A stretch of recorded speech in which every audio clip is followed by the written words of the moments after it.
രണ്ടാം ക്ലാസ് മലയാള പാഠപുസ്തകത്തിലെ മഴക്കവിതയ്ക്ക് ദൃശ്യചാരുതയും സംഗീത ഭംഗിയും ചേർത്ത് വ്യത്യസ്തമായ കലാസൃഷ്ടി ഒരുക്കിയിരിക്കുകയാണ് തിരൂർ തുമരക്കാവ് ALP സ്കൂൾ അധ്യാപകൻ അനു തിരൂർ. ആ ദൃശ്യങ്ങൾ കാണാം. തിരൂർ തുമരക്കാവ് ALP സ്കൂൾ അധ്യാപകനും ഫോട്ടോഗ്രാഫറുമായ അനു തിരൂരാണ് കലാസൃഷ്ടി ഒരുക്കിയിരിക്കുന്നത്. രണ്ടാം ക്ലാസ്സിലെ മഴയോ മഴ എന്ന പാഠഭാഗവുമായി ബന്ധപ്പെട്ട് ആ പാഠഭാഗം എങ്ങനെ കുട്ടികളിലേക്ക് കൂടുതൽ സന്തോഷകരമായി എത്തിക്കാമെന്ന ചിന്തയിൽ നിന്നാണ് ഈ ആൽബം ഞങ്ങൾ റിലീസ് ചെയ്തത്. പൊതുവിദ്യാഭ്യാസ വകുപ്പിൻ്റെ രണ്ടാം ക്ലാസ് മലയാള പാഠപുസ്തകത്തിലെ സുനിൽ കുന്നരുവിൻ്റെ കവിതയ്ക്കാണ് ദൃശ്യാവിഷ്കാരവും സംഗീതമാധുര്യവും നൽകിയത്.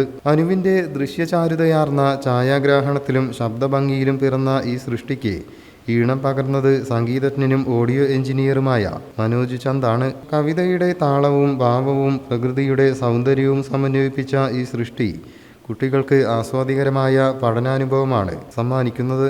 ദൃശ്യങ്ങളും സംഗീതവും കവിതയുടെ ആശയങ്ങളുമായി ഇഴചേർന്ന് കിടക്കുന്നു. അധ്യാപകർക്കും വിദ്യാർത്ഥികൾക്കുമിടയിൽ വൈറൽ ഗാനമാവുകയാണ് കുട്ടികൾക്കായുള്ള അനുമാഷിൻ്റെ സർഗോപഹാരം. News bureau, Tirur.